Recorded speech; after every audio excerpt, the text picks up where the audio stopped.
Ninguém em Israel esquece, muito menos duvida da retumbante vitória do povo judeu há precisamente 50 anos, contra uma poderosíssima aliança de inimigos árabes, determinados a varrer para sempre Israel do mapa.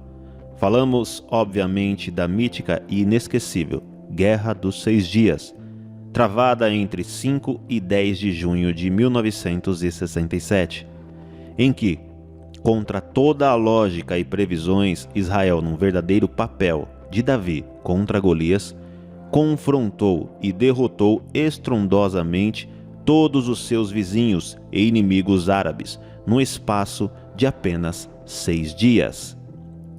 A vitória de Israel deveu-se inquestionavelmente à poderosa intervenção de Deus.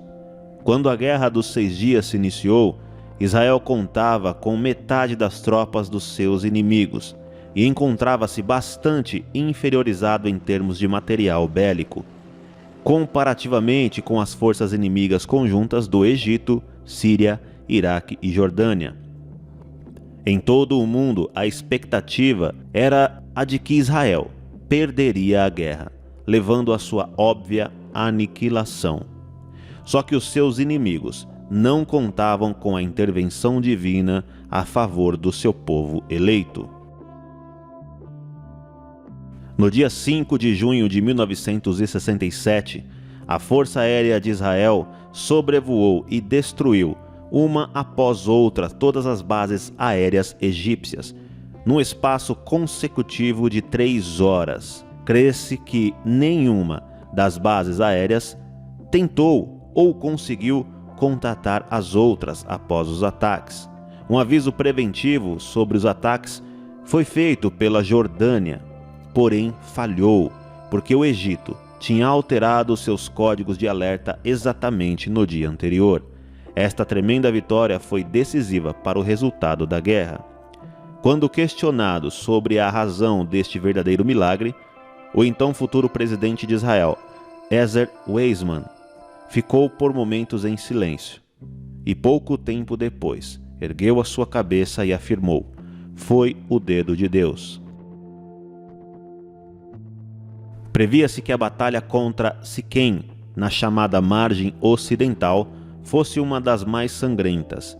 Mas quando as forças israelitas se aproximaram da cidade de uma direção inesperada, do leste em vez do oeste, os árabes fortemente armados em Siquém confundiram-nas como sendo soldados iraquianos que viriam trazer reforços desde o leste. Como resultado desta confusão, as tropas israelitas foram recebidas de braços abertos e tomaram imediatamente posse da cidade.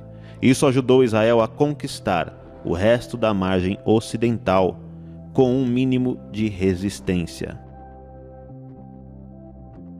As tropas israelitas eram muito inferiores em número e equipamento comparativamente ao inimigo Síria nos montes de Golã. Porém, à medida que as forças israelitas avançavam, muitos dos sírios saíam das suas posições e fugiam caoticamente, deixando para trás todo o seu equipamento. Posteriormente, alguns afirmaram terem tido visões aterradoras de Abraão, e neste caso Abraão mandava que eles desistissem e fugissem. 48 horas depois do ataque israelita à sua aviação, o Egito começou misteriosamente a explodir e abandonar bases militares. Em resultado disso, Israel apoderou-se facilmente da península do Sinai e da faixa de Gaza, ocupada ilegalmente pelo Egito segundo as leis internacionais.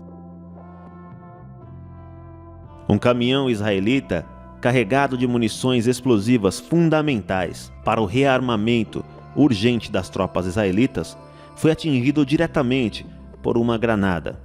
A iminente explosão da mesma iria não só causar a destruição do caminhão e de todo o equipamento, como de todos os soldados e instalações nas imediações. Contudo, a granada aterrou tranquilamente sobre o topo do caminhão, sem ter explodido, até ter sido desmantelada e removida. Este tipo de incidente ocorreu por inúmeras situações durante toda a guerra.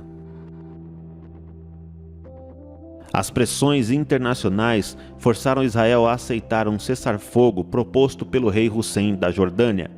Porém, no último momento, Hussein vetou alguns termos do cessar-fogo que ele próprio propôs. Isso forneceu a Israel o tempo extra necessário para aniquilar a infraestrutura militar do inimigo e restabelecer a soberania judaica sobre a cidade velha de Jerusalém, até então controlada pelos jordanos. E ao 7º dia, enfim, Israel descansou. Vitória conseguida, descanso merecido. E ao nosso Deus foi dada toda a glória.